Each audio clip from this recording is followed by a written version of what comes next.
Bismillah, wassalatu wassalamu ala rasulillah, assalamu alaikum, assalamu alaikum, assalamu alaikum. It is Friday, alhamdulillah, Yawm al-Jum'ah.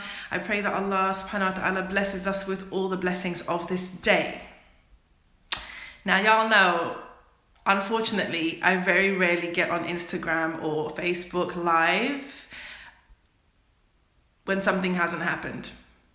Okay, and I just wanted to come on here because I just received a message that really upset me from a sister. And I'm not going to go into the details of her message. It's to do with her marriage, etc. Okay, and I ask right now that Allah subhanahu wa ta'ala bless her with healing and with freedom from the situation that she's in the very best way. Okay, Ameen for all of you, Ameen. Now, I want to say something, and this is a message to everybody out there. I know most of you guys will be sisters, but the brothers as well. I know that you come up on here, I know you creep up on here, and I know that you listen to my rants, so I'm going to address you as well. But this is specifically for sisters who find themselves in a situation, and I have talked about this before, but sisters who find themselves in a situation where they are being disrespected, where they are being humiliated on a regular basis, where they are being abused, okay?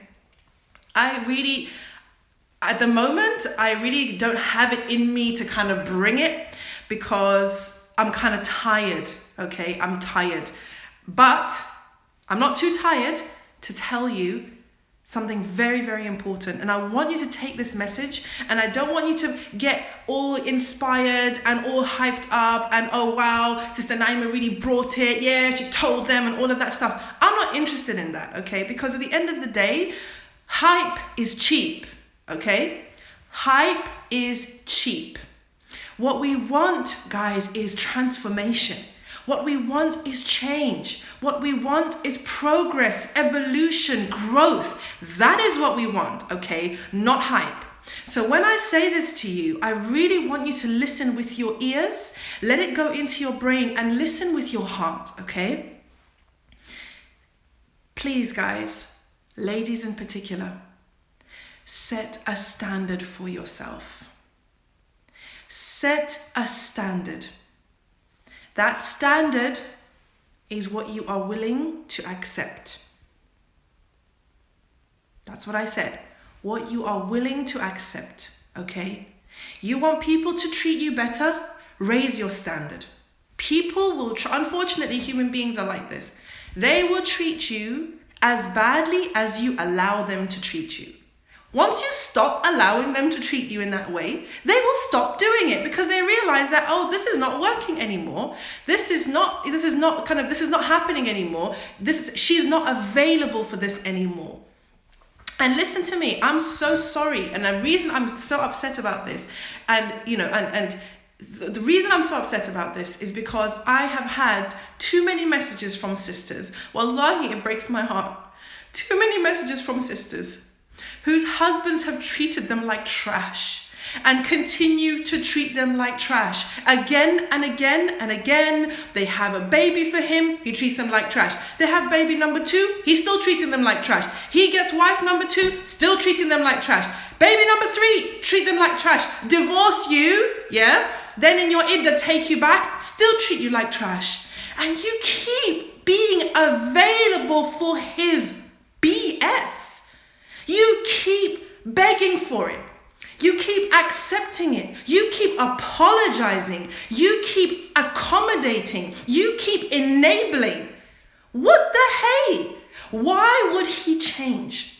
I have sisters who come on and they say things like, I hope that he would change. I hope that he would become a good man. He's not a good man. He's an idiot or a narcissist or hurting himself.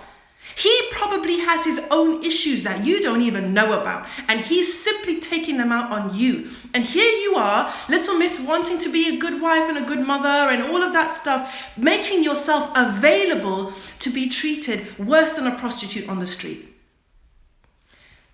Being slandered, backbitten, called names, humiliated in front of your family, beaten in front of your kids, sent back to your parents' house, I divorce you, oh no, I take you back, all of that stuff. Ladies, we're not available.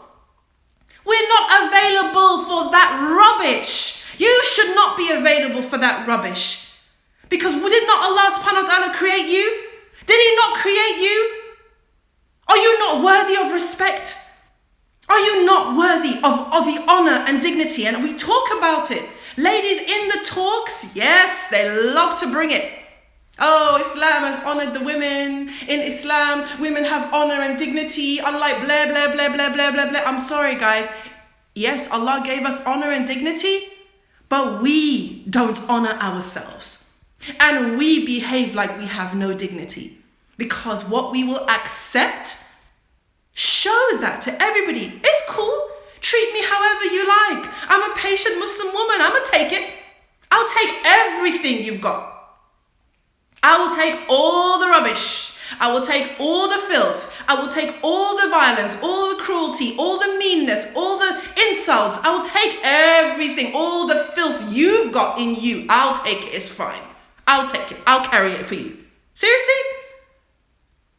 Did Allah subhanahu wa ta'ala not create you for a noble purpose? Do you think that noble purpose is being someone's punching bag? Do you think that noble purpose is enabling somebody who is sinning in front of Allah? Do you think that noble purpose is enabling somebody who is doing haram and is oppressing people? Did Allah create you to be an enabler for an oppressor? Yes or no? Because I'm sorry, if someone is doing something to you, and we have choices, ladies. I'm sorry. This whole thing, this whole thing about I'm trapped, I can't do anything, the victim mentality. I've spoken about this on my lives before, and that is the one thing I wish we could expunge from this ummah. Sisters living in a victim mentality. It is your life. Your life. And at the end of it, you will answer to Allah subhanahu wa ta'ala. That's the truth. You have choices. You can do anything you want. Yes, some things, there will be consequences. Some things, your family won't like them. Some things, the community might think that you did the wrong thing. Some things, will come at a cost. But at the end of the day, you have to understand that you came into this world alone and you will leave this world alone and you will be raised on your own. So if you want to spend your life the victim of other people's drama, the victim of other people's problems, their pain, their suffering, their insecurity, that's on you. But as for me, I was raised for a noble purpose. I was born for a noble purpose. I'm in this life for a noble purpose. And guess what that noble purpose is? I want to return to Allah subhanahu wa ta'ala, the best version of myself that I can be, having lived my best life for the sake of Allah. That's me. I don't know about you, but that's me. And as far as I'm concerned, sis, please don't play the victim card when you are allowing it.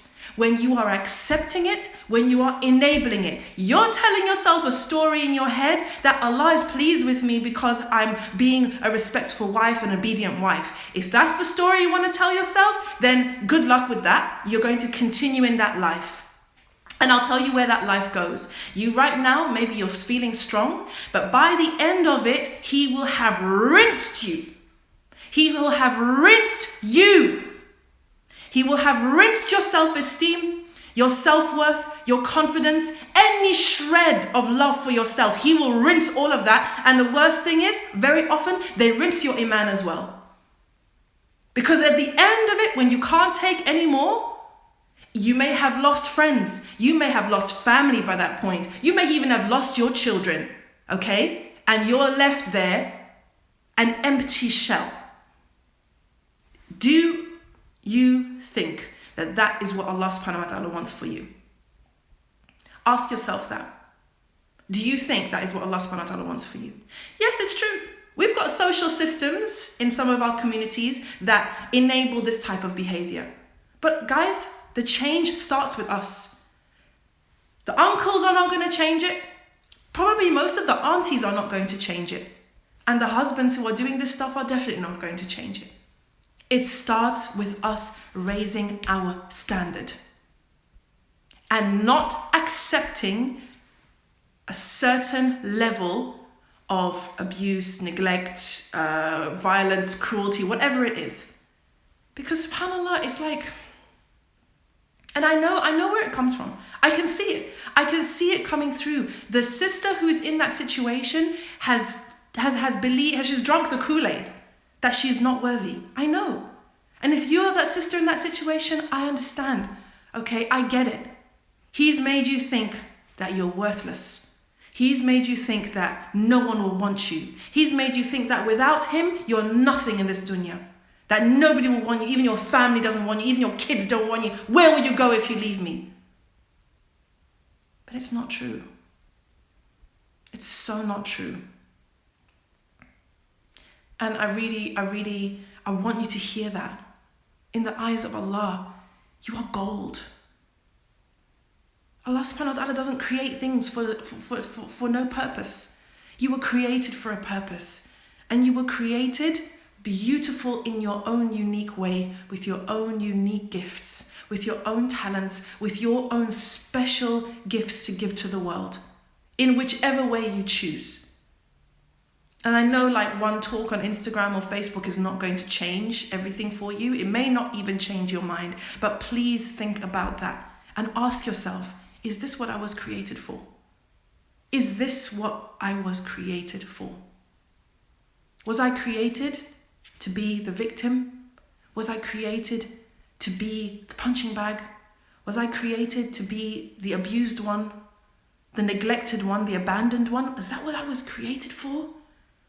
Or does Allah subhanahu wa ta'ala have a bigger plan for me? Maybe this was just a catalyst for me to realize who I really am and step into who I really am and start making some choices for myself and start looking after myself and start cherishing, protecting and loving myself so that everybody else can understand how to do it. Because guess what? If you don't know how to respect yourself, no one is going to do it. And no one's going to teach you how to respect yourself, especially not somebody who is thriving on disrespecting you. You teach people how to treat you by the way you treat yourself. The way you respect yourself, the way you love yourself, that is how you teach others to do it. So stand in your power, stand in your worth. Stand for who you are, for who you were created to be. Guys, this life is short.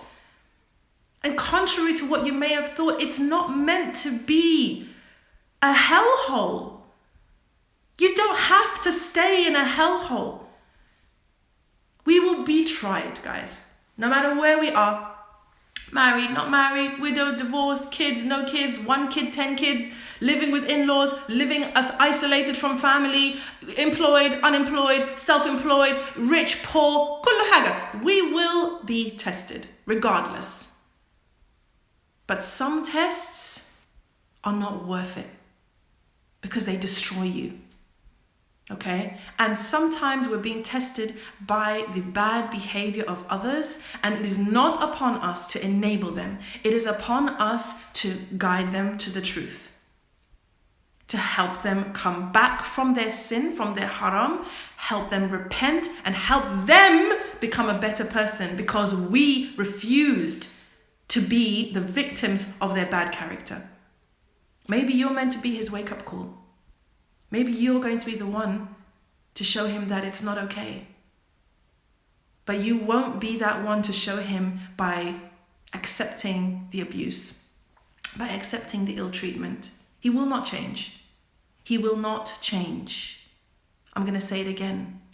He will not change just because you keep accepting it, because he is in a good place right now. As far as he's concerned, this is good.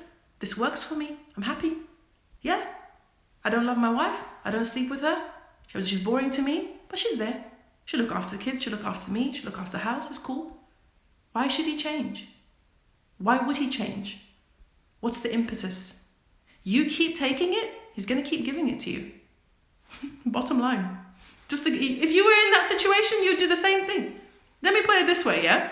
If you had a husband who allowed you to speak to him in a really, really, really disrespectful, cruel way, okay? Every day, abusing him, abusing his family, abusing his people, telling him he's not a man, he's nothing, yeah? You don't want to sleep with him, yeah? You don't want to look after his kids, he has to stay and look after them, okay? And he allowed you to do that.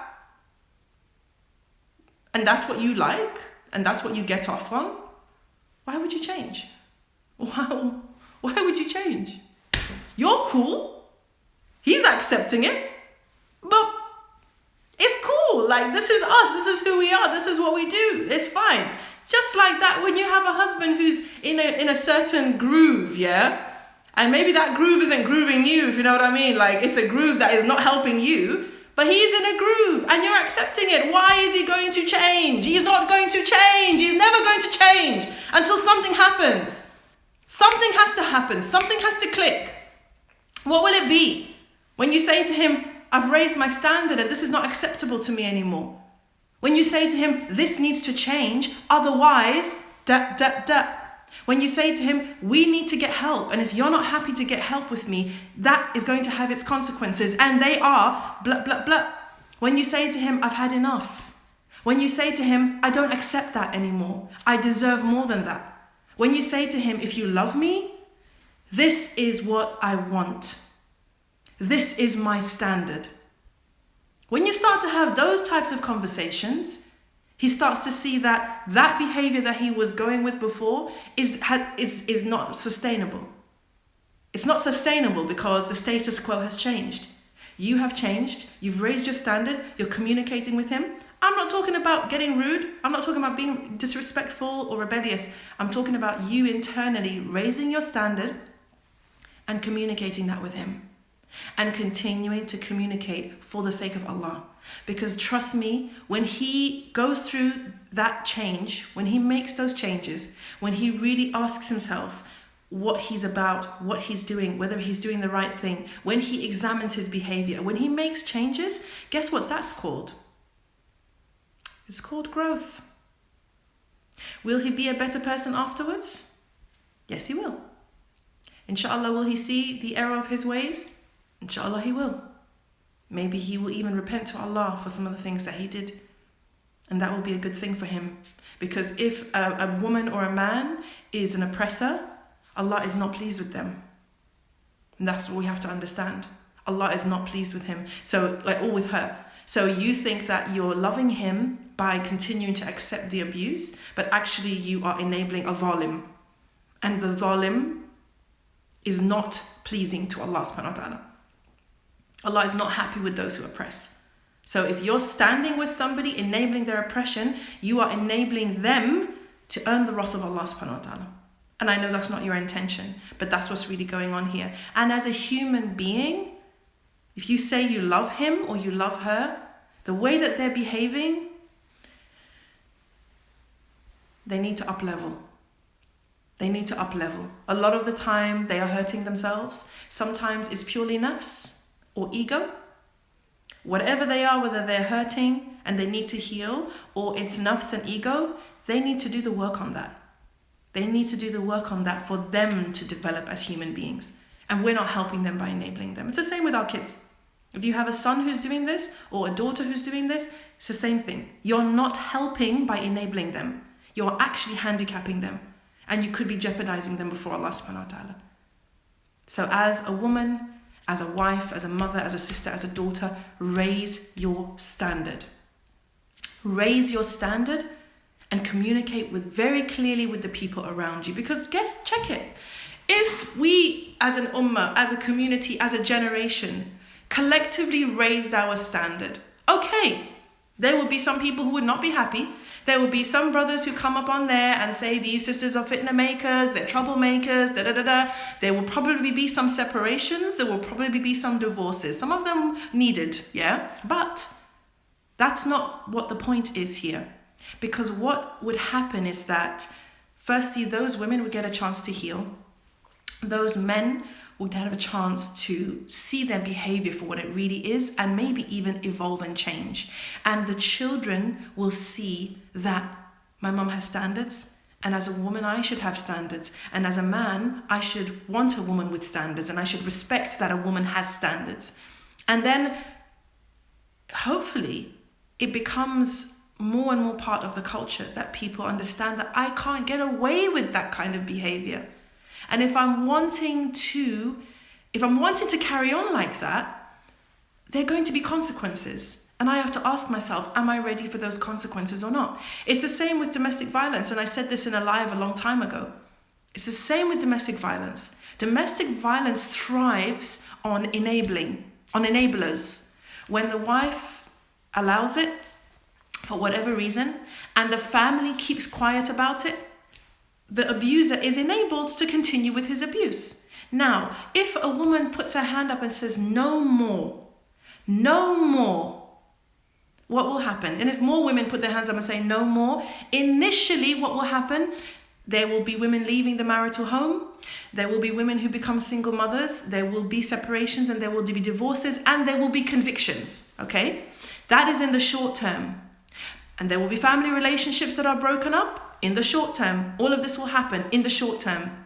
But in the long term, either later on in life or in the next generation, men and women will understand that me abusing my spouse is not okay. And there are consequences. And I don't want those consequences. I don't want to lose my family because I can't keep my mouth shut or I can't keep my hands to myself. I don't want my uncles and my dad and my mum on my back. I don't want my wife taking my kids and going into a shelter because I know she's going to do that. And I don't want a criminal conviction, so I better fix up. Can you see what I'm saying? In the short term, it's fitna. Yes, it is. But the abuse is fitna. Abuse is fitna. Okay? Let's not make any bones about that. Abuse and this violence and cruelty in marriages is fitna. And it affects the wife, the husband, the children, and everybody around it. So let's deal with things the way that they are. Ladies, raise your standards. Brothers, raise your standards in every area of your lives. Go out there and crush this Friday. I'll see you. Assalamu alaikum.